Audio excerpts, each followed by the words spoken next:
Buenos días. Ánimo, ánimo. Ánimo. Bueno, vamos a presentar, como todos los jueves, la sección de Cero Impunidad.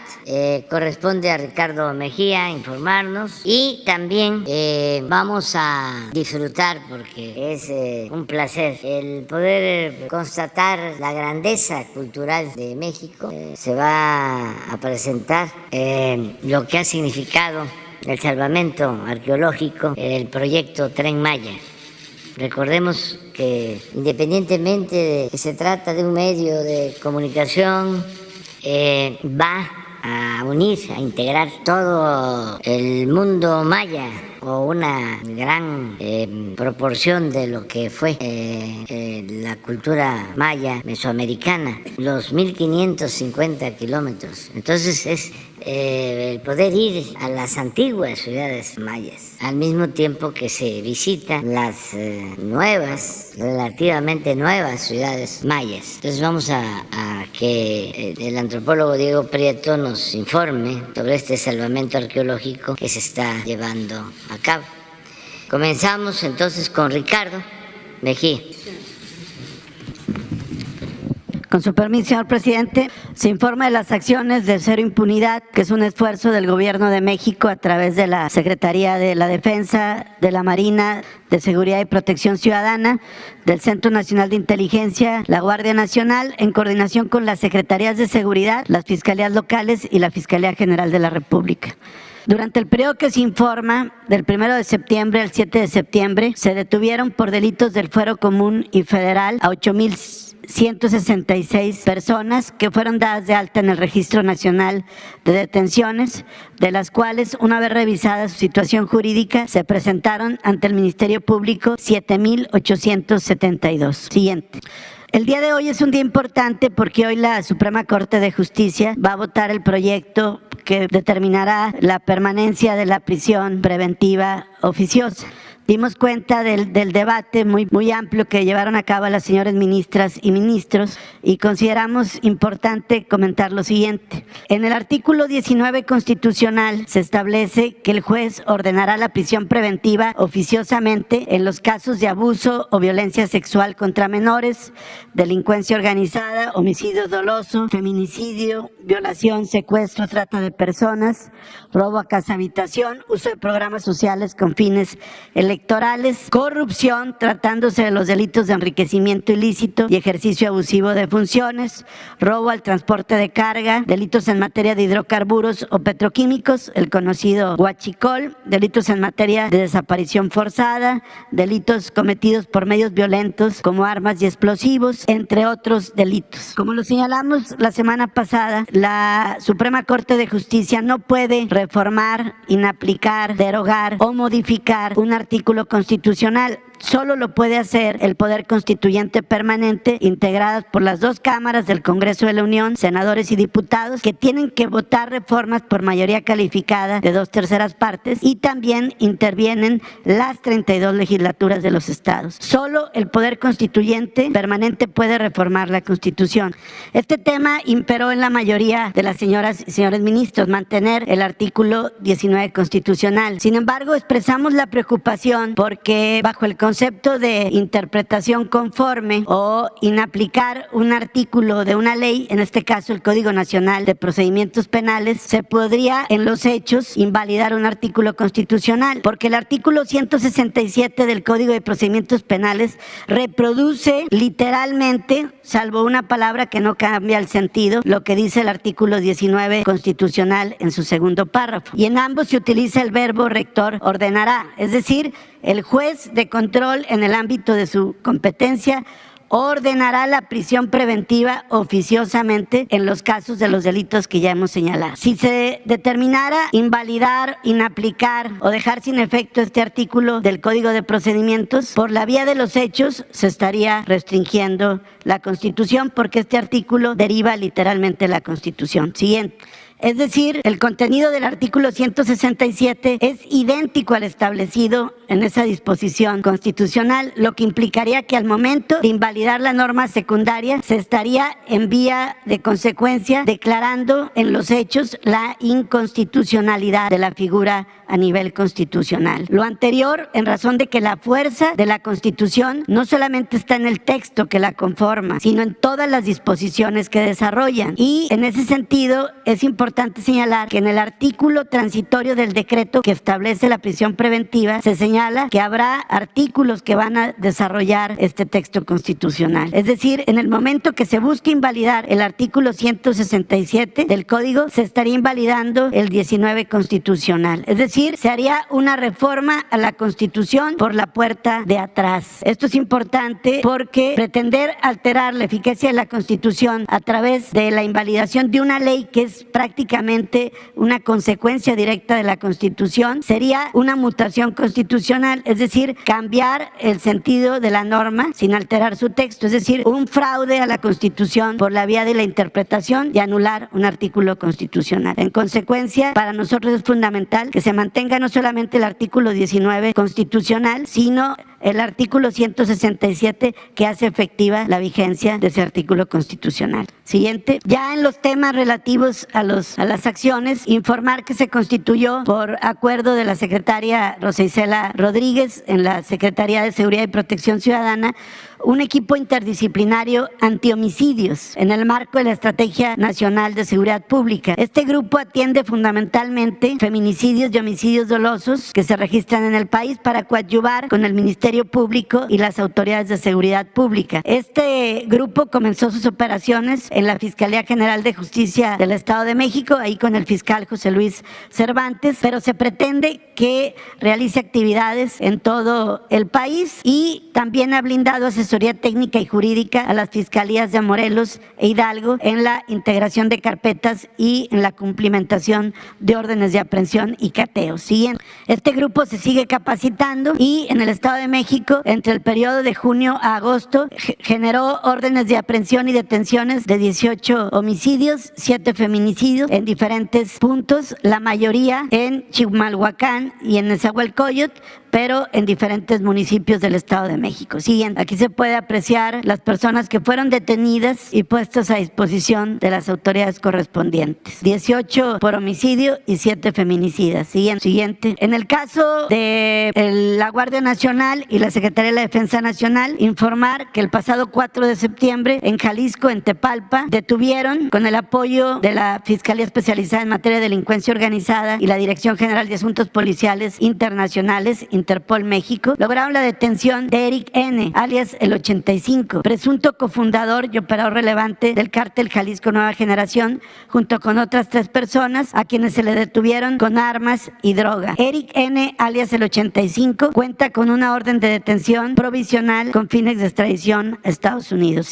Es importante como antecedentes señalar que este sujeto ha mantenido disputa por el control al interior del propio cártel Jalisco Nueva Generación y que hubo una primera detención de este sujeto en marzo de 2012 cuando fue detenido por elementos de seguridad, lo que generó bloqueos y quema de vehículos en Guadalajara. Estaba acusado por delincuencia organizada, posesión y portación de armas de fuego, así como acopio de cartuchos de uso exclusivo del ejército. En diciembre de 2017, el juez tercero de Distrito de Procesos Penales Federales en Jalisco, con sede en Puente Grande, Alejandro Castro, lo liberó por supuestas violaciones al debido proceso. Sin embargo, ya fue nuevamente detenido y se espera que en esta vez sí se consolide su situación jurídica y se le pueda vincular a proceso y encausar penalmente.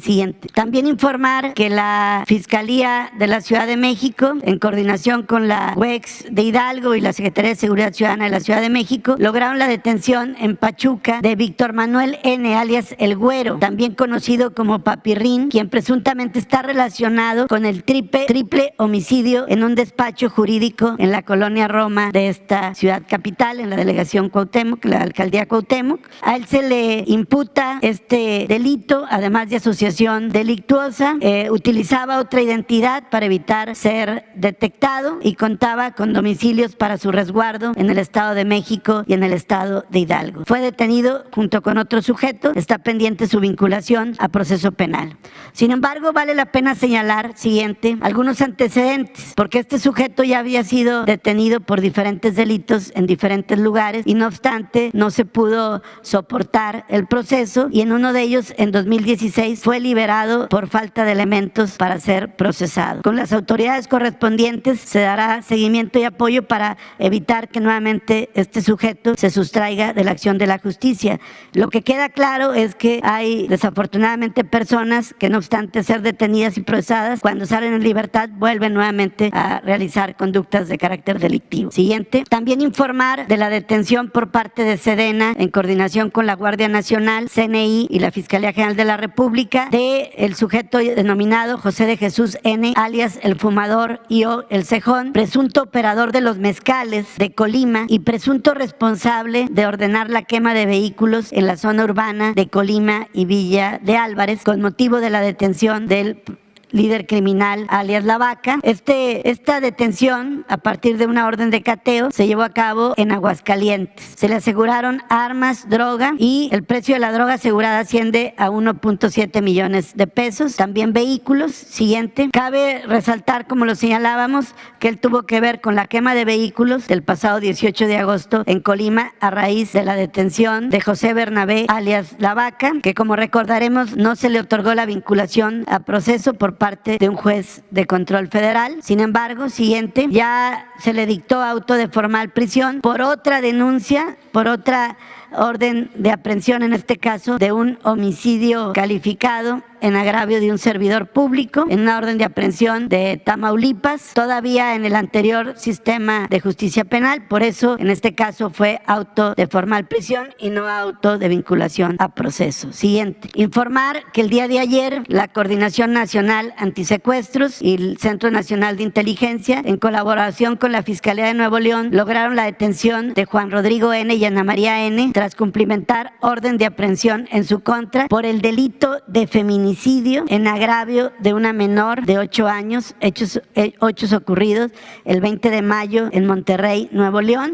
Como dato, la menor estuvo sujeta todavía luchando por la vida durante 10 días, sin embargo fallece a raíz de la agresión de estos dos sujetos. Se hizo una operación de seguimiento y se les detuvo en la alcaldía Xochimilco el día de ayer en la Ciudad de México y ya están las autoridades de la CONACE en coordinación con la Fiscalía de Nuevo León. Siguiente. También informar que la Fiscalía del Estado de México en coordinación con la de Quintana Roo informó de la detención de El Chivo, presunto líder del cártel de Sinaloa en la zona sur del estado de Quintana Roo. Está pendiente su vinculación, se le acusa entre otros delitos de homicidio calificado y homicidio en grado de tentativa. Siguiente. También fue detenido por trata y pornografía infantil Miguel K., esto derivado de una denuncia ciudadana. La Unidad de Policía Cibernética del Estado de Quintana Roo pudo dar con la ubicación de este sujeto y a partir de las órdenes de cateo correspondiente pudo detectar el almacenamiento de pornografía infantil y también su vinculación a una posible red de trata. Ya fue vinculado a proceso penal. Siguiente. También fue detenido el nene, que está vinculado al multihomicidio de migrantes, que ustedes recordarán, fue un evento muy grave en San Fernando, Tamaulipas. Esto fue en el año 2010 y este sujeto se le vincula a este evento tan grave y es presunto integrante del grupo de los Flacos, brazo armado del Cártel del Golfo, y se le cumplimentó una orden de aprehensión.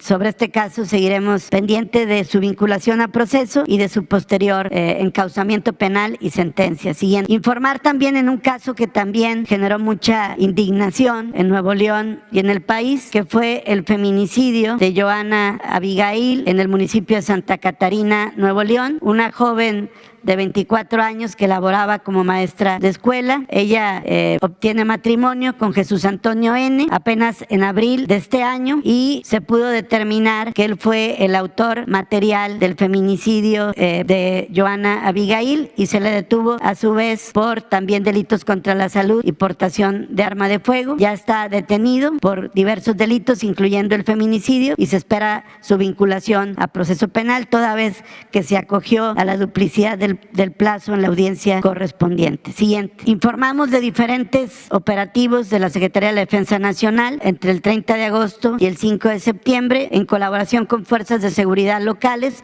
lograron la detención de 50 personas, el aseguramiento de diversas armas y equipo en diferentes zonas del país. Hablamos de Tijuana, Baja California, donde se aseguraron 11 kilos de fentanilo. En Zamora, Michoacán, 7 personas detenidas con 8 armas largas y cartuchos. En Metepec y en Mexicalcingo, Estado de México, 14 personas, entre ellas 3 menores de edad, con 10 armas de fuego y diferente equipo táctico, también con drogas y otro tipo de sustancias. Siguiente. También en Zamora, Michoacán, 3 personas con armas largas y cortas. En Tuxtla Gutiérrez también 7 personas con armas cortas y largas y chalecos balísticos. En San Francisco del Rincón, Guanajuato, 9 personas, entre ellas 2 menores en calidad de presentados y diferentes armas de diferentes características, vehículos, motocicletas, entre otros. Siguiente. Otras operaciones en Caborca, Sonora, donde se detuvo a 2 personas con 8 armas largas, un arma corta y chalecos balísticos. En Concordia, Sinaloa, también un agresor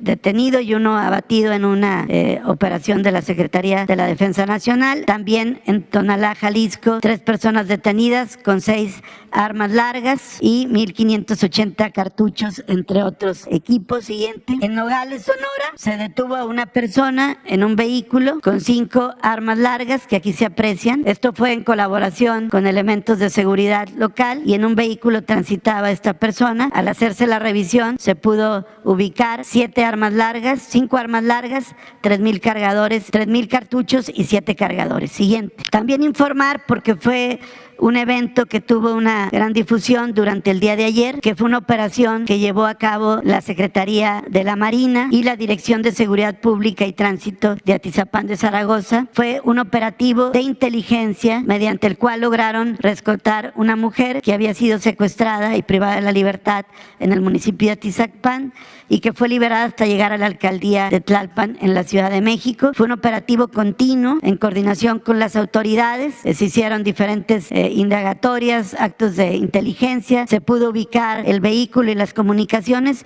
y finalmente se pudo rescatar con bien a Aline N., quien había ido a visitar a sus hijos en Atizapán de Zaragoza. Aquí nuestro reconocimiento por la operación Siempre Limpia de la Secretaría de la Marina. Siguiente. En cuanto a sentencias relevantes, informar de una sentencia que obtuvo la Fiscalía de Michoacán ante el Tribunal Superior de Justicia de la entidad, un fallo condenatorio de 119 años de prisión en contra de Jorge Alejandro N. y Julio César N., acreditando su responsabilidad en los delitos de feminicidio y homicidio de 2 menores ocurrido en Uruapan en diciembre de 2017. Como informamos, no hay crimen sin castigo y más temprano que tarde se puede seguir deteniendo a presuntos responsables. Estas 2 personas habían privado de la vida a esposa e hijos de 8 y 2 años, es decir, a la esposa y a los 2 menores de 8 y 2 años de edad. Siguiente. Este otro caso también es relevante. Se obtuvo una sentencia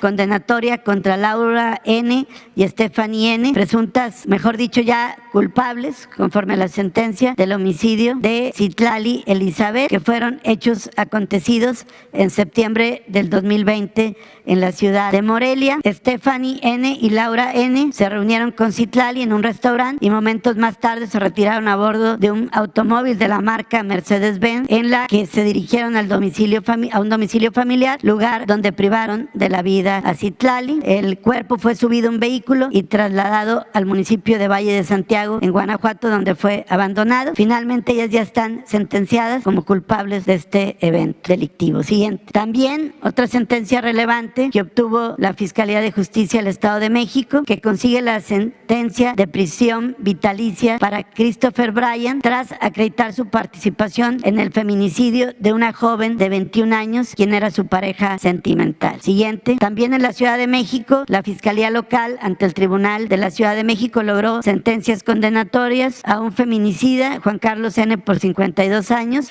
por secuestro agravado en contra de dos personas, Valente N. y Luis Alberto N., por 50 años. Otra de sentencia de secuestro agravado por 55 años, de Christopher N., y otra más por homicidio calificado, también por 55 años. Siguiente. Como cada semana que hay un seguimiento permanente al tema de feminicidios, comentar que del 3 al 7 de septiembre fueron detenidos 21 presuntos feminicidas, 8 de los cuales ya fueron sentenciados. Fueron 5 en la Ciudad de México, 1 en el Estado de México, 1 en Jalisco, 3 en Tabasco, 1 en Yucatán, 2 en Baja California. Siguiente. En Michoacán, algunos que ya se informó, 2 en Michoacán, que fue los que se refirieron, y 2 más que fueron sentenciados. También las 2 personas que mencionamos que ya son sentenciadas, pero se incluyen en la estadística. Y en Nuevo León, el caso de ayer que ubicó la CONACYT, es decir, con todas las operaciones que estamos dando cuenta, todas las detenciones y sentencias, en estos días 21 detenidos y 8 sentenciados por el delito de feminicidio. Siguiente. También informar que la Fiscalía del Estado de Jalisco refiere que durante el mes de agosto, a partir de la alerta Amber, localizó con bien a 46 niñas, niños y adolescentes que habían sido denunciados como no localizados o desaparecidos. Afortunadamente todos ellos están bien y con su familia. Siguiente. Esto es por la alerta Amber. Y por el protocolo ALBA, 24 personas localizadas, que son ya personas, ya mujeres fundamentalmente, y que han sido encontradas con bien y que ya están con sus familias. Siguiente. En el caso de Devani Escobar Basaldúa, comentar, como aquí lo explicamos en alguna ocasión, la Fiscalía de Nuevo León mantiene las investigaciones e imputaciones por delitos de obstrucción de la justicia. En este caso, fundamentalmente por hechos que pudieron haber sido derivados del motel Castilla. En ese sentido, se realizaron durante agosto y el pasado 6 de septiembre 2 órdenes de cateo donde se pudieron asegurar diversos equipos celulares, memorias de almacenamiento y demás equipo tecnológico que tiene que ver con el motel Castilla y posibles eventos que pudieron haber derivado de estos hechos. Comentar que esto seguirá por parte de la Fiscalía, pero se tiene previsto para esta semana siguiente, nos informa el secretario de Gobernación, Adán Augusto López Hernández, en comunicación con el fiscal general de la República, que se tiene prevista ya la atracción de la Fiscalía General de la República para el caso de Devani, sobre todo para todo lo que tiene que ver ya con ubicar y detener a los quienes pudieran haber estado involucrados en el feminicidio que arrojó precisamente la autopsia practicada por peritos forenses. Por último, comentar que se sigue dando seguimiento a los 13 casos de compañeras y compañeros periodistas que han sido asesinados durante el presente año. Hay 32 detenidos o buscados con orden de aprehensión, 24 vinculados a proceso. Siguen avanzando, es importante señalarlo, los procesos penales, por ejemplo, en los casos de Margarito Martínez, de Lourdes Maldonado, siguen avanzando. El Ministerio Público está robusteciendo las investigaciones para que, siguiente, por favor, para que todos los detenidos que hay en estos casos, que son los de principios de año, puedan ya derivar en sentencias contra los autores intelectuales y materiales. Como ustedes recordarán, en días pasados había sido detenido el presunto autor intelectual del homicidio de Margarito Martínez. ¿Sería cuánto, señor presidente? Permiso. Muy buenos días, presidente, subsecretario, compañeras y compañeros de los medios. Nuevamente para dar cuenta de los avances en el trabajo de salvamento arqueológico, una gran investigación que se relaciona y que se ha hecho posible gracias a los trabajos, las obras que tienen que ver con la construcción de este proyecto prioritario del Gobierno de México, el Tren Maya.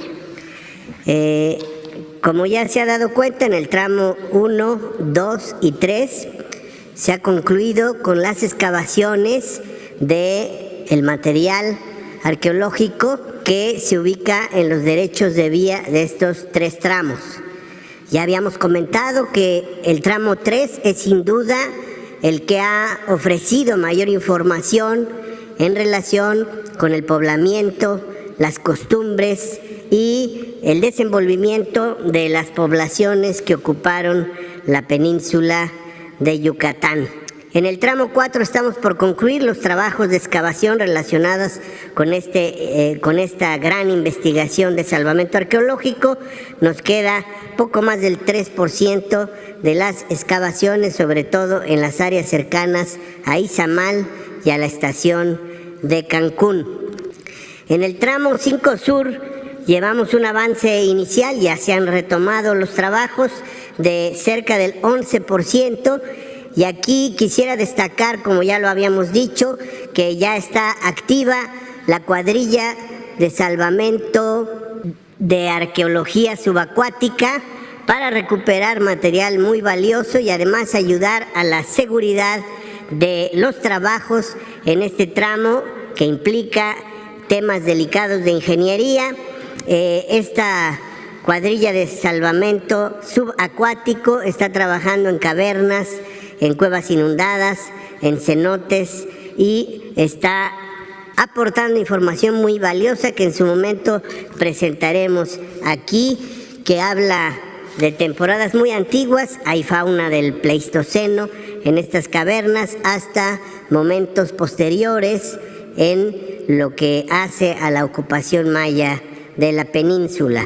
En el tramo 5 Norte ya terminamos los recorridos de prospección de la mano de la Secretaría de la Defensa Nacional, que es la encargada de este tramo, y allí habremos de proceder a la excavación de poco más de 180 estructuras, bienes inmuebles que tenemos que registrar y tenemos que recuperar. Estamos también ya en el diagnóstico de la información arqueológica que nos ofrecerán los tramos 6 y 7. Comentarles que en el tramo 5 Sur se están haciendo ajustes en las ingenierías para poder proteger un sitio arqueológico impresionante que hemos reconocido como Paamul II. Este sitio cuenta con más de 300 edificios, algunos con alturas de más de 8 metros, y va a resguardarse, va a reservarse como un sitio, un corredor ecológico y arqueológico en esta parte del tramo 5 Sur, que como ustedes saben corre de Cancún a Tulum. Por otro lado, en la parte de los hallazgos arqueológicos, referirles que seguimos recuperando los materiales. Llevamos ya registrados, reconocidos 25.340 bienes inmuebles. Pueden ser albarradas, cimentaciones con núcleos constructivos, pueden ser basamentos, pueden ser edificios abovedados, nivelaciones, caminos antiguos. Es una enorme información que da cuenta del poblamiento maya en toda esta región de nuestro país, y también da cuenta de la enorme capacidad de adaptación de los antiguos mayas para poder subsistir en este territorio. Llevamos recuperados 1.385 bienes muebles relativamente completos, entre metates, materiales domésticos, materiales de carácter ritual, cerámica y materiales de piedra olítica. Aunado a ello, llevamos 431 vasijas completas en proceso de análisis y restauración. Como ya se ha mostrado, muchas de estas vasijas tienen grafía, tienen escritura que da cuenta de los personajes que utilizaron estas vasijas y de su finalidad para el consumo de bebidas, para el consumo de chocolate, por ejemplo, y de esto estaremos dando cuenta, y lo estamos haciendo mes a mes, particularmente en la noticia del Tren Maya que aparece en cada edición de la revista Arqueología Mexicana. Llevamos recuperadas 423 osamentas correspondientes a enterramientos humanos, bien sea en el subsuelo o también en cuevas o cavernas inundadas, 816 rasgos naturales asociados a contextos arqueológicos, y ya llevamos 575.377 fragmentos de cerámica analizados y acopiados por el instituto y que se encuentran en los laboratorios y depósitos. Todo este material se habrá de presentar en los museos que ya existen, por ejemplo en Civichaltún y Cancún, en los museos que se habrán de construir en Chichén Itzá y en la Ruta Puc, y también en un museo que habilitaremos expresamente para hablar de los hallazgos del Tren Maya en el edificio del Ateneo Peninsular, que se encuentra en el centro, en el Zócalo de la ciudad de Mérida, en Yucatán. Por lo que hace a promesa, en la última reunión que tuvimos con el señor presidente, se está considerando la posibilidad de ampliar las zonas que habremos de atender en Quintana Roo, sobre todo en la parte sur, para considerar Ixcabal, zona de la que se ha hablado aquí, para considerar en su caso también Chacambacán, cercana a la población, a la comunidad de Nicolás Bravo, y algunas otras en el sur de Quintana Roo que trabajaremos en este caso de la mano con la Secretaría de la Defensa Nacional, que es la encargada de los tramos 6 y 7 que corren por el sur de Quintana Roo y por supuesto también atraviesan Campeche para llegar desde Chetumal hasta Escárcega. Quisiera, como ya es costumbre, ahora darles cuenta de intervenciones en el programa de mejoramiento de zonas arqueológicas Promesa. Vamos a ocuparnos ahora de dos sitios de la mayor importancia en el estado de Campeche, que son Etzna y la isla de Jaina. Adelante. En el desarrollo del proyecto Tren Maya Simincac hemos ido acumulando enormes avances en lo que se refiere a la investigación y el salvamento de materiales y evidencias arqueológicas, pero también en las tareas de conservación y mejoramiento de las zonas arqueológicas abiertas al público a lo largo de la ruta. Gracias al trabajo de los especialistas del INAH, con el apoyo de la Secretaría de Cultura, los consorcios constructores, Fonatur, la Sedena y el Gobierno de México en su conjunto.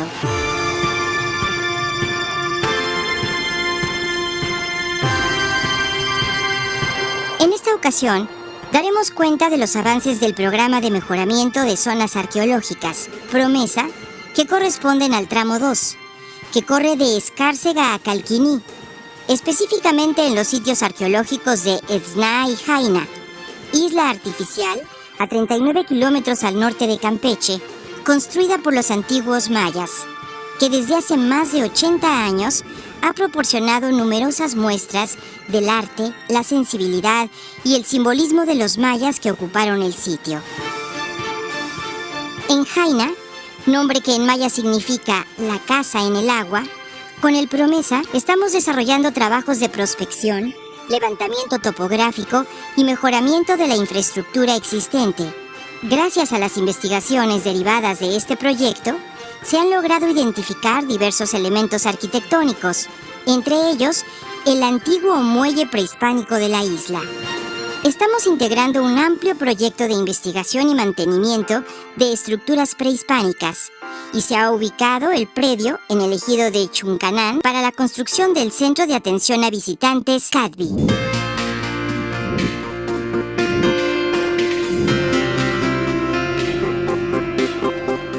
En términos de infraestructura, se trabaja en dos categorías: el desarrollo de un campamento de investigación arqueológica y la habilitación del acceso a la isla mediante la construcción de un puente que permite el ingreso a este enigmático y emblemático lugar plagado de hermosas y elocuentes figurillas que tienen fama mundial, donde también habremos de atender la preservación del entorno natural, en su articulación armoniosa con la intervención de los antepasados mayas.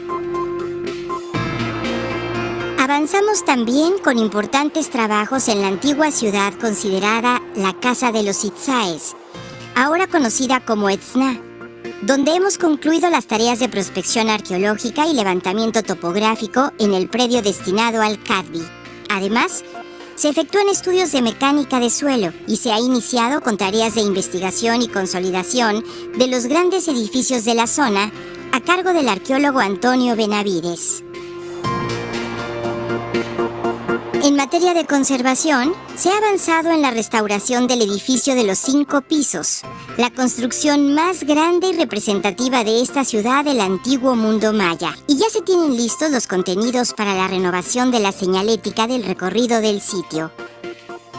Para recibir a los viajeros, trabajamos en la habilitación de una nueva sala introductoria y su guión museológico, así como con el estudio y selección de los objetos y gráficos que habremos de presentar, lo que permitirá al visitante dimensionar el desarrollo cultural de los pueblos mayas que habitaron Etzna a lo largo de 9 siglos. Antecedentes históricos y culturales de los mayas que viven, luchan y se esfuerzan por construir una sociedad más justa, incluyente y plural en el México del siglo XXI. Campeche, tan meyau tialtzay cajol kuyaki lalil, maya miatzil, leola le, nacal tetreno. ¿Cuánto, presidente? Muy bien. Bueno, vámonos con la... Ayer fue, ¿qué fila? La 2. Vámonos a la 1. A la 1. A la 1. Ustedes 4. Primero. Y sí, los 3. Gracias, presidente. Buenos días. Shaila Rosagel, corresponsal del Grupo Gili, El Imparcial de Sonora, La Crónica de Mexicali, Frontera de Tijuana. Presidente, preguntarle sobre lo ocurrido en Sonora el martes. ¿Qué información tiene sobre el ataque a los trabajadores de la Comisión Federal de Electricidad, donde hubo dos muertos, lamentablemente? ¿Y qué les diría a los trabajadores que tienen temor de salir a estas zonas de la sierra, en donde pues ocurrió por ahí, a la altura de Ónavas, en la carretera Hermosillo-Yécora, este atentado donde fallecieron estos 2 trabajadores? Ayer trabajadores de la CFS declararon en paro ahí de Hermosillo para no salir. Entonces, ¿qué les diría a los trabajadores? Bueno, que lamentamos mucho lo sucedido y pues enviamos nuestro pésame a los familiares de los trabajadores. Estamos haciendo la investigación, se está trabajando con ese propósito. Fueron 2 camionetas atacadas, 4 trabajadores, 2 perdieron la vida, 2 se salvaron. Estamos pues recabando toda la información, desde luego buscando las causas. Hay indicios, ¿no?, de lo que pudo haber sucedido y pronto, deseo que se tenga ya una hipótesis más definida y se castigue a los responsables, a los trabajadores electricistas, pues enviarles un abrazo también fraterno. No están solos. Yo acabo de estar en esa región, creo que en 6 meses he ido en 2 ocasiones a esa región de Yécora y de los límites de Chihuahua con Sonora, en la sierra, y me he reunido con todas las autoridades y estamos atendiendo el asunto. Eso es lo que puedo comentar. Presidente, ayer se dijo allá en Sonora que pues una de las hipótesis es que fueron confundidos. ¿Usted cree que pudieran haber sido confundidos toda vez pues que los carros de la CFE pues son pues están rotulados y quemaron el carro desde la CFE? Es que hay también que ver tener más precisión sobre la hora. Sí, esto es lo que lleva a pensar que pudo haber sido una confusión. Ahí hay confrontación de grupos. Hay otra hipótesis acerca de que en el cumplimiento de su deber fueron a reinstalar la energía eléctrica en 2 poblados, que habían habido cortes como represalias de uno de los grupos. Todo esto se está analizando y pedirle a la gente, como siempre, que nos ayude transmitiéndonos información, que nos haga llegar información.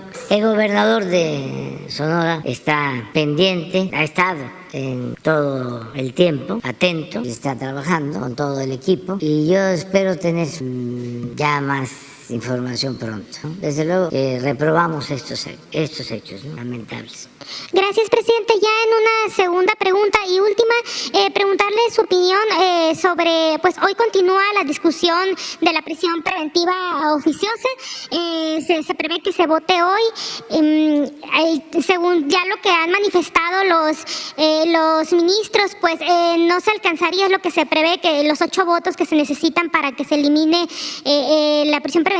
¿Cuál es su expectativa, presidente? Sería todo. Pues yo pienso que es muy claro que no debe el Poder Judicial tomarse atribuciones que no le corresponden. No se puede anular un artículo de la Constitución. Para eso están los legisladores. Por eso existe la división, el equilibrio entre los poderes. Si el artículo está impugnado, cuestionado por organizaciones nacionales, extranjeras, existe un procedimiento que es la reforma, en este caso a la Constitución. Hay que seguir esa ruta, eso es lo mejor. Lo que aquí dio a conocer Ricardo Mejía, de que se presume que podrían reformar un artículo de una ley del Código de Procedimientos Penales que es similar a lo que establece la Constitución, pues eso sería una chicanada, ¿no? Y los ministros no están para eso.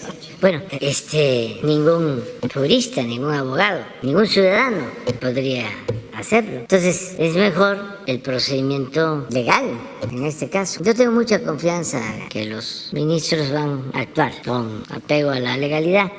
Tenemos diferencias con los ministros, no con todos, pero sí tenemos diferencias. Ya las he mencionado, tienen que ver con su conservadurismo, según mi concepción, porque se han separado bastante de la gente, del pueblo, y están acostumbrados a volar en lo alto y manejarse en los círculos, con las esferas de poder de la llamada clase política, abogados, despachos, fiscalistas, representantes de empresas, de grupos de intereses creados, lobistas, que son como intermediarios, coyotes, si se quiere usar la expresión, de empresas nacionales y extranjeras, y muy poca relación con el pueblo, con la gente. Esa es una diferencia. Y lo otro tiene que ver con el que se tiene que avanzar más en el Poder Judicial y en todos los poderes para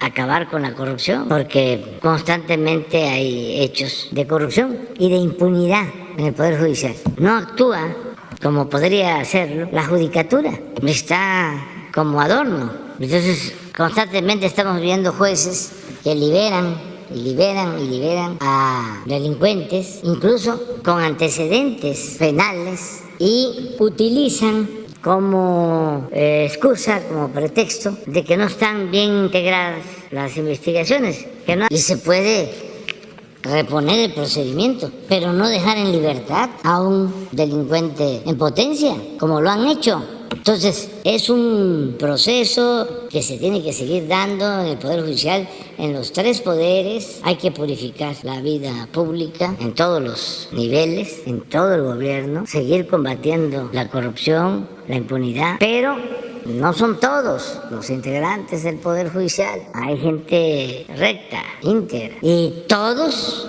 o casi todos, son buenos abogados. El asunto no está ahí, de que se la saben de todas. El problema es de otro tipo. Son muy buenos abogados, y los que están en la Suprema Corte son muy buenos abogados. Ojalá y se resuelvan las cosas. Pero el hacer o pretender una chicanada de esas, no, nos afecta a todos, pero afecta más al Poder Judicial y a la Suprema Corte. ¿Cómo quedaría? O sea, ¿cómo van a retorcer la legalidad? Eso no es serio, eso no es honesto. Por eso no creo, pues, que suceda. Y si existe el malestar por lo de la prisión preventiva oficiosa, hay que buscar la forma legal. Nosotros lo que sentimos es que si se lleva a cabo esa reforma, se abre la puerta a los que tienen poder económico y tienen también poder para el ejercicio del uso de la fuerza. Es plata o plomo. No consideramos que convenga.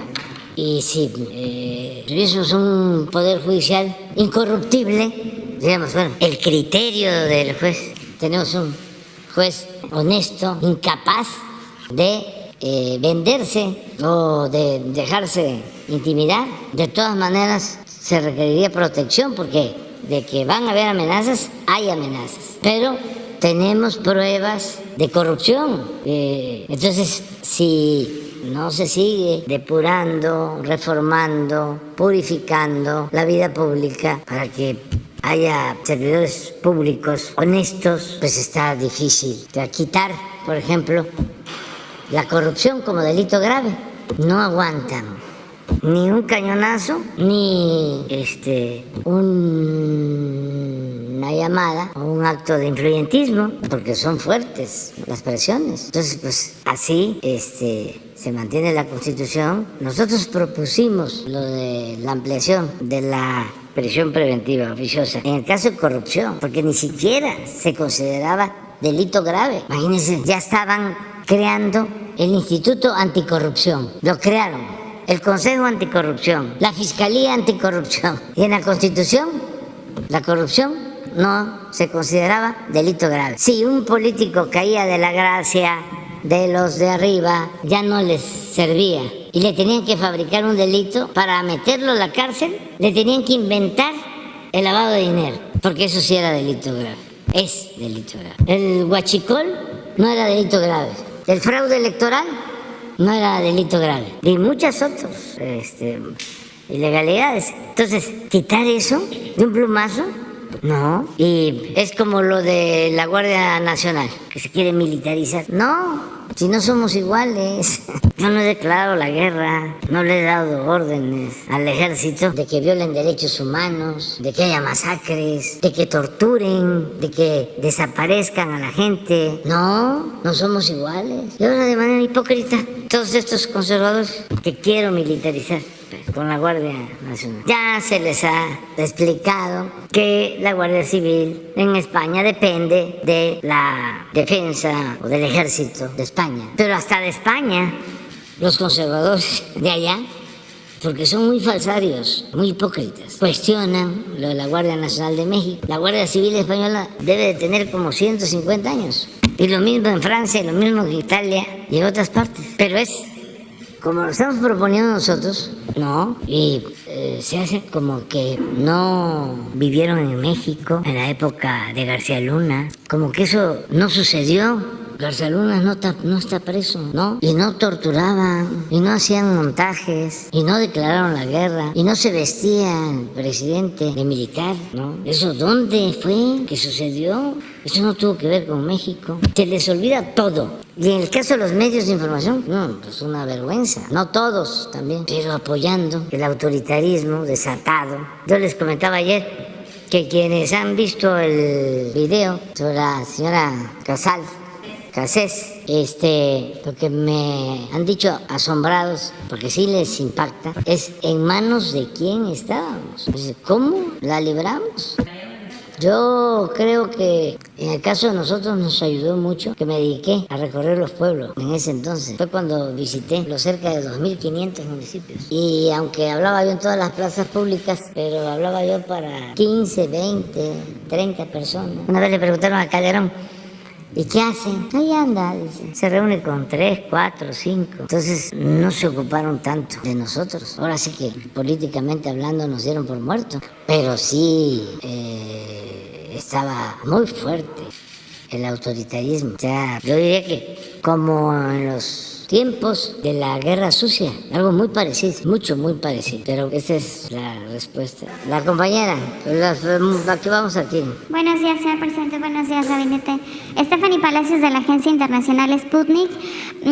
Quisiera preguntarle ayer se publicó en varios medios mexicanos y también internacionales sobre un video que presuntamente la empresa Gazprom energética, el gigante energético de Rusia, publicaba este video del invierno será largo. Es un video que funcionarios ucranianos publicaron en vía Twitter sobre una amenaza apocalíptica sobre respecto al gas en Europa. Este video fue sobre el gas en Europa, sobre quitar energéticamente lo que podría pasar. Este video pues no fue verificado por estos medios y el portavoz de esta empresa energética le dijo a Sputnik que pues no era de su autoría este video y que pues bueno, ¿qué opina sobre estas olas de desinformación que mucha gente publica y que no verifica si realmente estas empresas dan a conocer estos videos?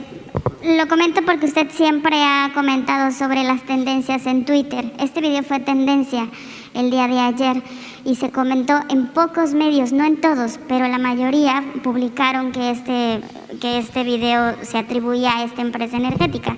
¿Cuál sería su opinión sobre esto? Pues mi opinión es que en las redes, no sé si en todas las plataformas, pero en Twitter sí colocan en los primeros lugares lo que tiene algún propósito político, lo que le conviene a alguien. O sea, no es producto de la opinión libre de los ciudadanos de las redes, sino que hay mecanismos de control, de manipulación para tener una noticia, vamos a decir, de manera artificial, con el uso de robots o con cualquier otro mecanismo. Eso lo tengo casi probado y cualquiera lo puede constatar. Ustedes ven los trending topics, es decir, las noticias supuestamente más importantes, y hay, por ejemplo, cuando lo de mi hijo José Ramón, que se rentó una casa en Houston y vivía allá, había pasado un mes y seguía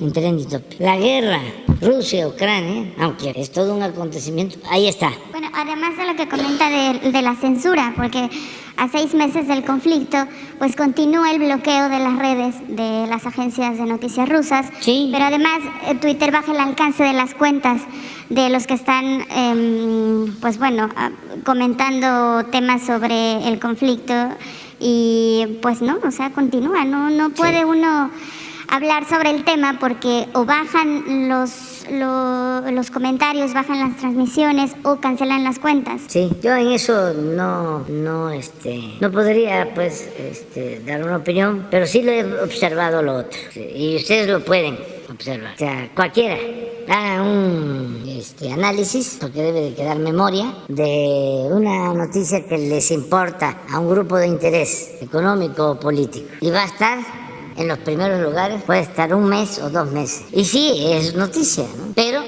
es rarísimo que durante tanto tiempo la mantenga. Y hay análisis, estudios de que venden esta publicidad en otros países. Todo el sistema de control y de manipulación que se da en algunas plataformas o redes. Eso es lo que yo puedo decir. Acerca de la guerra en Ucrania, yo ya tengo una opinión, ya la he externado. Nosotros estamos en contra de las guerras, de las intervenciones, y pensamos que se cometió un grave error al no hacer todo lo posible por evitar esa guerra. Hace unas semanas el presidente de Ucrania, Zelensky, había enviado un mensaje a través de redes sociales sobre que países latinoamericanos se unieran a las sanciones contra Rusia. ¿Qué opinión tendría sobre eso? Porque fue en redes sociales y ahí sí lo difundieron varios medios. Yo sostengo que se ha actuado muy mal. Lo voy a plantear el día de la independencia de México y voy a presentar la propuesta que ya he esbozado, que ya se conoce, de que se constituya un comité para conseguir la paz, con urgencia. ¿Ya tiene fecha, presidente? El 21 de septiembre es el Día Mundial de la Paz, pero... El 16, en el acto... Ahí lo va a difundir para que ese mismo se presente ante la ONU. el día de la conmemoración de nuestra independencia nacional, voy a hablar del tema, y posteriormente en la Asamblea Nacional de Naciones Unidas, en la Asamblea General de Naciones Unidas, el secretario de Relaciones Exteriores, Marcelo Ebrard, va a llevar formalmente nuestra postura. Y preguntarle sobre las declaraciones del embajador de Estados Unidos, Ken Salazar, que comentó en un evento: el futuro de Estados Unidos y México no está con China. Si usted está de acuerdo con estas declaraciones, ¿y cuáles son los países que estarían en alianza para que tenga fortaleza México? Pues nosotros tenemos un acuerdo, un tratado con Estados Unidos, con Canadá. Estamos nosotros planteando la conveniencia de unirnos en lo económico, en lo comercial, con Canadá, con Estados Unidos, respetando nuestras soberanías por cuestiones de geopolítica, por vecindad, por muchas razones. Nosotros debemos de llevar una política de buena vecindad con Estados Unidos. Además, es una relación económica comercial estratégica para los 3 países de América del Norte. Inclusive yo estoy planteando que no sea solo la alianza entre los 3 países de América del Norte, sino que se consiga una alianza entre todos los países de América. Por eso no estuve de acuerdo que en la cumbre de América se excluyera país, porque yo estoy a favor de la integración de América, como fue el proceso europeo, la Comunidad Europea y la Unión Europea después, porque América tiene muchísimos recursos naturales, es de las regiones, es la región con más riquezas naturales del mundo, es el continente con más riquezas naturales, tiene fuerza de trabajo, tiene mucha tradición cultural, tiene tecnología, tiene capital, tiene mercado. Entonces sí estoy yo a favor de la integración. Desde luego, con respeto a la soberanía, nosotros no queremos ser colonias de nadie. México es un país independiente, libre, soberano, y sí, también buscamos relaciones de amistad con todos los pueblos, con todos los gobiernos del mundo, pero es una realidad el que tenemos una frontera, una vecindad de 3.180 kilómetros con Estados Unidos. Y ya viven y trabajan honradamente 40 millones de mexicanos en Estados Unidos. Y ahora, nada más que eso no lo dicen, están llegando a vivir a México muchos estadounidenses, como nunca. Por eso es paradójico, es como un doble discurso, ¿no? Qué barbaridad, cuánta violencia hay en México. Y ya tenemos hasta quejas, más que siempre van a ser bienvenidos los estadounidenses a nuestro país, porque tenemos quejas aquí en la ciudad de que están subiendo las rentas, de que se va a un restaurante y hay que pagar más. Sí, pero estamos hablando de todo el país y de miles. Además, no quiero ser chauvinista, pero con lo que está pasando en el mundo, con toda esta incertidumbre por la falta de gas, la inflación, el invierno, a ver, somos de cualquier país, decimos, queremos cambiar de aire. ¿A dónde voy? México. Por muchas razones. Entonces, están llegando muchos estadounidenses y son bienvenidos a nuestro país, como también pues hay 40 millones de mexicanos o de origen mexicano en Estados Unidos. Ayer dieron a conocer los datos sobre economía, sobre comercio. ¿No los tienes? Con Estados Unidos. Ya solo Canadá nos supera en la relación económica comercial con Estados Unidos. Y está creciendo mucho el comercio con Estados Unidos, con Canadá, y inclusive ya estamos, así está, pero sí, pero creo que hoy en la mañana el INEGI sacó lo de agosto o del primer semestre, en donde se compara México, Canadá, China, Estados Unidos, en comercio. Entonces está creciendo nuestro comercio. Eso no significa pues apostar a una guerra comercial, no. Pero se dice, si continúan las sanciones, esto se prevé porque además el Congreso de Estados Unidos, la administración de Biden ha pedido al Congreso otro paquete económico para apoyo militar a Ucrania. Y continúa, no cesa también de por las quiero sanciones. hablar el 16, porque creo que ni la guerra debió permitirse, se pudo haber evitado, y también no estoy de acuerdo con las sanciones. O sea, porque ¿qué se ha logrado? Primero, la guerra es sufrimiento de mucha gente, desplazados y armamentismo. Y luego vienen las sanciones y las reacciones a las sanciones. Y mire lo que está sucediendo con el gas. ¿Y por qué la gente va a padecer? O sea, los pueblos, por la decisión de los políticos o los intereses económicos o la industria bélica. ¿Por qué un alemán, un mexicano, incluso un estadounidense va a padecer de inflación provocada por las dos medidas? Primero, por la invasión, y segundo, por las sanciones. Entonces, ¿qué es lo que se tiene que buscar? Parar la guerra, porque no beneficia, perjudica a la inmensa mayoría de los pueblos del mundo. Yo no sé a quién beneficia, es una minoría completamente, que tiene que ver con la obsesión del poder hegemónico o con los intereses económicos. Pero imagínense un europeo que se tiene que bañar en invierno con agua fría, y peor que eso, los que están ahí en el frente de batalla, los ucranianos, los mismos rusos, y el resto mandando armas o aplicando sanciones sin tomar en cuenta el sufrimiento de los pueblos. Este es un caso claro de cómo se le da la espalda al dolor humano y cómo la cúpula de poder económico político se muestra insensible, retórica, demagoga. Y ya, o sea, pero no sé, bueno, aquí está. Sí, 449.000 millones de dólares es en el comercio de bienes, ¿sí? Récord. Entonces tenemos que cuidar esto y cuidar también nuestra independencia y nuestra soberanía y ayudar para conseguir la paz. Y finalmente que está Ricardo Mejía, porque es un caso nacional en Zitácuaro, Michoacán, sobre un cuerpo de bomberos que se llama Miguel Pérez Martínez. Le pide ayuda a usted, presidente, y al gobernador y autoridades locales de este municipio de Michoacán. Este cuerpo de bomberos son 25 personas, algunas son voluntarias, pero ellos combaten el fuego del crimen organizado en este municipio con chalecos antibalas. Pero me gustaría que viera algunas fotos de este cuerpo de bomberos porque están las condiciones deplorables.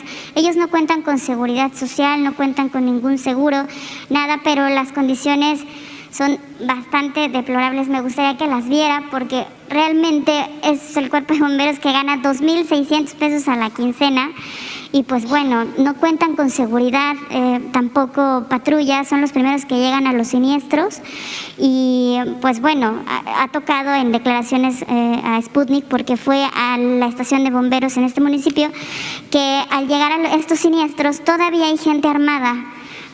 Cuando les reportan un lesionado. Entonces ellos ya tienen mucho miedo porque cuando les reportan estos lesionados, cuando llegan, pues no llega ni la policía, ¿no? De la localidad. Se solicitó entrevista con el alcalde Antonis Tláhuac, pero no, nunca contestó. Además de que en este predio en donde ellos están ubicados es un predio prestado. No tienen un predio fijo, porque además parece que no tienen un documento en donde ellos certifiquen que está esta estación de bomberos. Entonces, si pudiera, dicen que no los abandonen, señor presidente, si las condiciones están terribles. Aquí traigo algunas fotos de ellos. Nos dejas todo, y sí les vamos a... Sí, las puedo dejar con Jesús, porque sí, la verdad... Sí, es un tema muy, muy complicado, además de que estas personas, pues bueno, por 2.600 pesos, arriesgar la vida para esto, pues no sé su opinión sobre esto y de ellos un mensaje para ellos. Lo vemos, lo vamos a ir a ver. Gracias. Sí, la Secretaría de Seguridad. Yo quiero, bueno, la compañera porque, y miren, hago un compromiso con ustedes, los 4 para el lunes. Los 4 para el lunes. Es que me da pena porque... Bueno, sí, lista, pues. Pero tú sí. Presidente, buenos días a todos. Erika Ramírez de la revista Contralínea. Presidente, en Contralínea hemos estado publicando reportajes seriados que tienen que ver con los sueldos en los organismos autónomos y las instancias judiciales. Hemos podido documentar que los altos mandos pueden llegar a ganar hasta 500,000 pesos mensuales, pero esto en un acumulado de prestaciones que tienen y que se otorgan de acuerdo con sus manuales de percepciones. Estos beneficios económicos que tienen los organismos autónomos y las instancias judiciales, derraman estos beneficios económicos hasta el tercer nivel jerárquico, es decir, no solo los altos mandos son los que pueden alcanzar estas percepciones de hasta por 500,000 pesos, es decir, muchísimo más de lo que gana el presidente de la República. En este sentido, presidente, hemos documentado que hasta donde llevamos son 1,700 funcionarios los que podrían estar con este tipo de percepciones que vienen y que provienen del erario. Por ejemplo, los ministros de la Corte perciben 400,000 pesos mensuales, los magistrados y jueces del Consejo de la Judicatura obtienen más de 500,000 pesos mensuales, los consejeros del INE 262,000 pesos mensuales y cantidades similares las encontramos en el Instituto Federal de Telecomunicaciones y la Comisión Reguladora de Energía. En estos organismos, por ejemplo, encontramos que entre las prestaciones se les pagan los anteojos, colegiaturas y demás. Además de que estas instituciones han demostrado abiertamente que son defensoras de intereses privados. En este sentido, presidente, preguntarle si en la iniciativa que enviará el próximo año al Congreso pretende también que se modifiquen estas prebendas que son disfrazadas de percepciones para que los funcionarios de toda la administración pública se apeguen a la austeridad republicana. Sí, la ley es muy clara, la Constitución lo establece en el artículo 127, si no me equivoco. A ver, ¿por qué no lo ponemos? Entonces, lo que se tiene que hacer es dejarlo más claro, aun cuando creo que en el artículo se habla de sueldo sin ningún tipo de percepciones adicionales, pero lo quiero ver. Sí, ese es el 127. El presidente de la República, los ministros de la Suprema Corte de Justicia, los diputados, senadores y demás funcionarios públicos de la Federación. No sé si sea porque puede ser proyecto. No, el vigente. Sí. Bueno, aquí se habla por el desempeño de sus funciones, empleo, cargo, comisión, que deberá ser proporcional a sus responsabilidades. Dicha remuneración será determinada anual y equitativamente en los presupuestos de egresos correspondientes bajo las siguientes bases. Se considera remuneración o retribución, eso es a lo que me refería, toda percepción en efectivo o en especie, incluyendo dietas, aguinaldos, gratificaciones, premios, recompensas, bonos, estímulos, comisiones, compensaciones y cualquier otra, con excepción de los apoyos y los gastos sujetos a comprobación que sean propios del desarrollo del trabajo y los gastos de viaje en actividades oficiales. Pero se entiende que todo esto es parte de la percepción. Y ningún servidor público podrá recibir remuneración cuando se habla se considera remuneración. Aquí se excluye dietas, aguinaldos, gratificaciones, premios, recompensas, bonos, o sea, no es adicional. Ningún servidor público podrá recibir remuneración en términos de la fracción anterior por el desempeño de su función, empleo, cargo o comisión mayor a la establecida para el presidente de la República en el presupuesto correspondiente. Es muy claro. esta es la salvedad. Salvo que el excedente sea consecuencia del desempeño de varios empleos públicos, que su remuneración sea producto de las condiciones generales de trabajo, derivada de un trabajo técnico calificado, esa sí es una excepción, o por especialización en su función, la suma de dichas retribuciones, de todas maneras, no deberá exceder la mitad de la remuneración establecida. O sea, vamos a, dicen los abogados, aceptar sin conceder. Si yo gano 136,000 pesos, si se aplica esta fracción, esta es la tercera, no puede ser mayor al 50%. O sea, podría ser, si hacemos la cuenta, 220 en caso especial, pero no 250, ni 300, ni mucho menos 500. O sea, todo esto lo vamos a revisar en su momento y le vamos a tener que hacer las aclaraciones, ¿no?, pertinentes. Porque sí existe un incremento, pues, o sea, sí hay sueldos todavía elevados. Sí entra en la justificación, en esta excepción, el caso de el cuerpo diplomático por cuestiones del costo de la vida. Sí hay una justificación, pero no en general. En este caso, en la revisión que hemos hecho, algo que nos llama mucho la atención, presidente, es que en estos organismos autónomos y las instancias judiciales se allegan de un bono de riesgo por, por la peligrosidad que pueda correr el nivel jerárquico en el que se desempeñan, y pues no sabemos, o por lo menos en la revisión que hemos hecho en la Plataforma Nacional de Transparencia, el presidente de la República no tiene este bono de riesgo. Sí, miren, ya llevamos tiempo con esto, ya sabemos, había casos en los estados, no sé si siga sucediendo, en donde les pagaban por desgaste. O sea, pues uno se va desgastando, ¿no?, en la medida que se va uno volviendo más maduro. Pero existía el desgaste, ¿no?, como una compensación.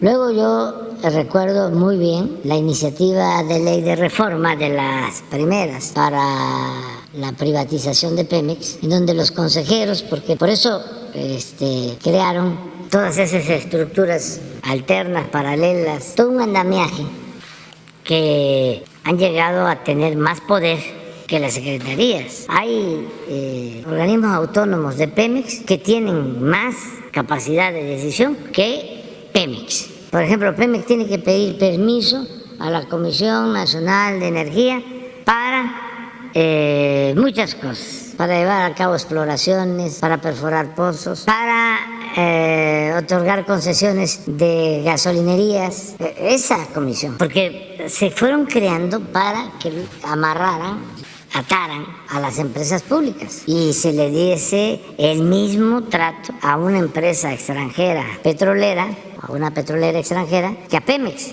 Y para eso el organismo. Entonces, en su concepción de ellos, estos organismos tenían que estar en manos de expertos que ganaran mucho dinero y que tuviesen muchas concesiones, percepciones especiales. Yo recuerdo que cuando les decía de la iniciativa de ley que envía Calderón para los miembros del Consejo de Pemex, los independientes y demás, se consideraba una partida para pagarles fianza en caso de que fuesen sujetos a responsabilidad administrativa. O sea, Pemex tenía que pagarles a ellos sus fianzas, a los propios servidores públicos, consejeros. Si cometían un delito o estaban enjuiciados, se les tenía que dar toda la protección. Es toda una estructura, pues es una concepción de la política neoliberal para privatizarlo todo y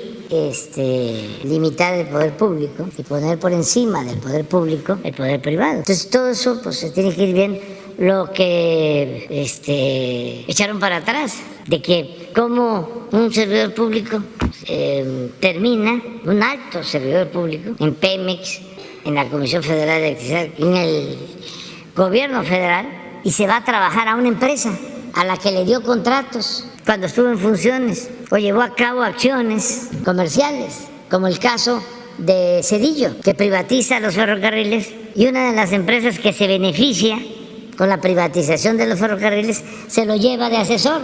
Por el caso de Calderón, que es secretario de Energía y luego presidente, y termina y se va a trabajar de consejero de Iberdrola. Pero así directores de Pemex que terminaban trabajando con las empresas petroleras extranjeras. Cuando llevan a cabo las llamadas rondas para entregar grandes extensiones del territorio nacional a empresas petroleras nacionales y extranjeras, las empresas lo que hacen es contratar a los directores de Pemex, incluso de Pemex Exploración, los que tenían la información de las reservas.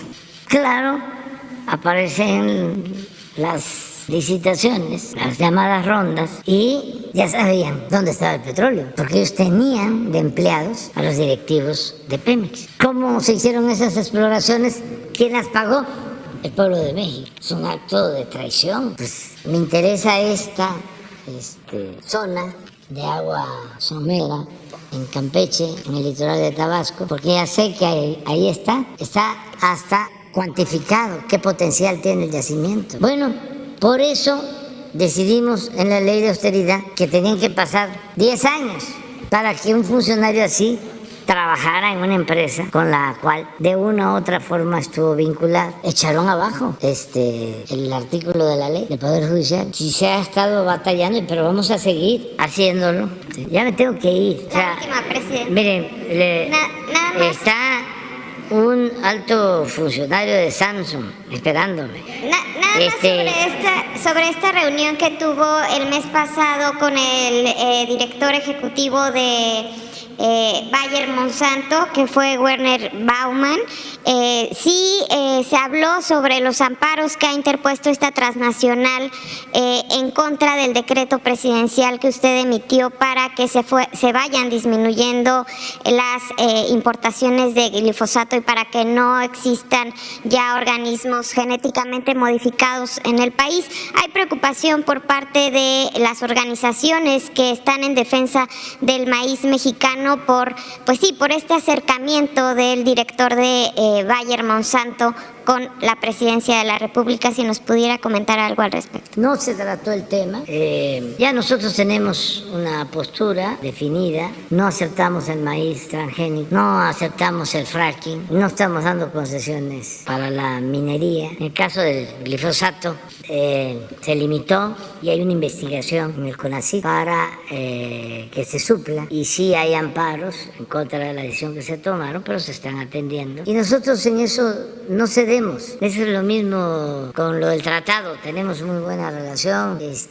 Nos importa mucho el comercio con Estados Unidos. Pero cuando nos dicen que quieren modificar nuestras leyes, les decimos no, eso no. No hay nada, por importante que sea, aunque se trate de comercio, que puede estar por encima de nuestra independencia, y lo digo en este mes. Nosotros no vamos a permitir que se viole nuestra soberanía. Tenemos la suerte, la fortuna, por eso nos extrañó ese llamado a la consulta, porque el presidente Biden ha actuado con mucho respeto hacia nosotros. Hace como 2 días, porque pues hay muchos intereses, ¿no? Siempre. No debe tampoco pensarse que es algo ajeno a la política, no. Pero hace unos días una compañera dijo que había declarado el embajador de Estados Unidos que iban a construir un muro en el Istmo. Si el presidente Biden se comprometió a no construir el muro en la frontera, ¿cómo es que no solo se trata de la frontera, sino nos los quiere construir aquí? Sí, el Istmo es de los oaxaqueños, de los veracruzanos, de los zapotecos, de los ismeños, de los mexicanos. Entonces, hay cosas que no se negocian. La dignidad, la soberanía, la justicia, la democracia, eso no, de ninguna manera. Y tan es falso que el presidente Biden está cumpliendo con no construir muro, como lo hicieron otros presidentes, los Bush, padre, finado, todo respeto, hizo su muro. Luego Clinton hizo un muro. Un día voy a poner aquí el número de kilómetros que construyeron. Luego Bush hijo, Obama hizo un muro. Presidente Trump era su distintivo. Es que nosotros siempre estuvimos en contra de eso. Y él fue también respetuoso porque en las pláticas, ahí está, nunca sacó lo del muro. Creo que en una ocasión. Ahí está. ¿Cuánto es en total? Se va acumulando. Sí, aquí está, 100 kilómetros, ¿no? Bush 781, Obama 222 y el presidente Trump 386. O sea, hizo más el presidente Bush, pero son 925 total. 1.400 de 2.180, perdón, de 3.180, 3.200, está mejor ese dato. Pero no llevan ni la mitad. Y ya el presidente Biden dijo, no, les voy a contar una anécdota y se las cuento si me dejan ir después. ¿Sí? Bueno, cuando la pandemia, siempre hubo una muy buena relación con el presidente Trump. Entonces con la pandemia había presiones para que se cerrara por completo la frontera. Y a nosotros no nos convenía, ni al gobierno de Estados Unidos tampoco. Entonces se convenció de que no se iba a cerrar por completo. Se les convenció de eso, ellos tenían sus argumentos, nosotros también, y se cerró solo para cuestiones consideradas no estratégicas o indispensables. Entonces él me iba a avisar de que habían tomado esa decisión y como pues una muestra, ¿no?, de la buena voluntad de parte del gobierno de Estados Unidos. Entonces yo dije, no, pues muy bien, esto nos va a ayudar porque tenemos que cuidar las dos cosas, enfrentar la pandemia y que no se nos desplomara por completo la economía. Y como pues siempre se sabe qué se va a tratar, yo pensé, pues voy a aprovechar pues para pedirle también que nos ayude en que no paguen comisiones durante este tiempo nuestros paisanos migrantes que envían sus remesas a sus familiares, que eso les va a ayudar y lo van a ver muy bien.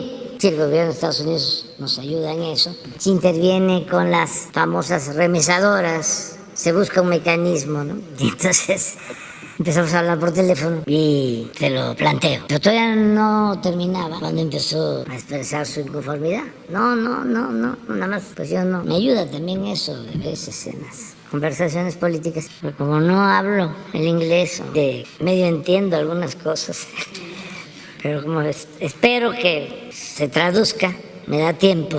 No. Entonces lo que me estaba diciendo es, al contrario, nunca habíamos hablado del muro. Era una palabra vedada, un término que no se usaba en nuestras relaciones. Era un acuerdo.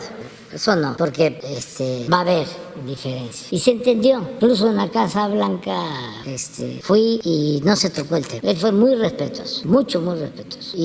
Pero esa vez, no, si tengo pensado, es lo contrario.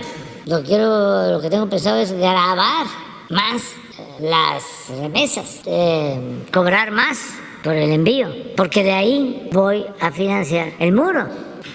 Así como cuando uno dice, no, ¿para qué me metí en esto?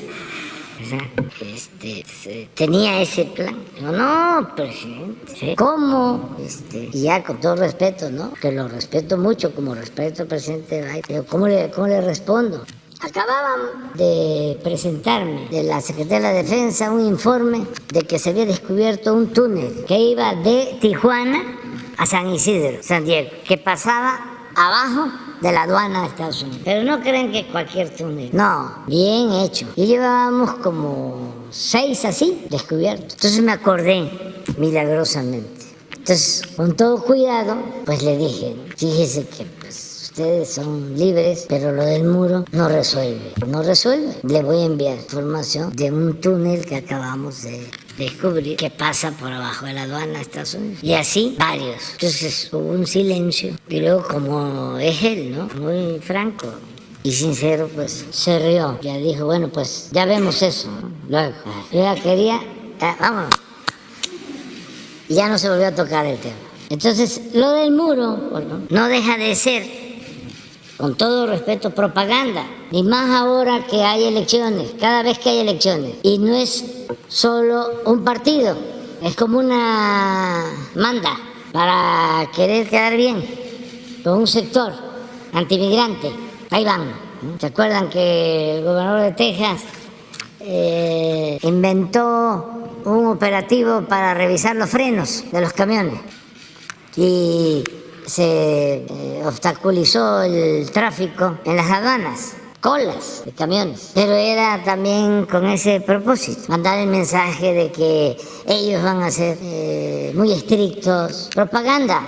No solo es Estados Unidos, es en todo el mundo. Aquí no se acuerdan cómo enfrentaban lo de la inseguridad, lo de la violencia.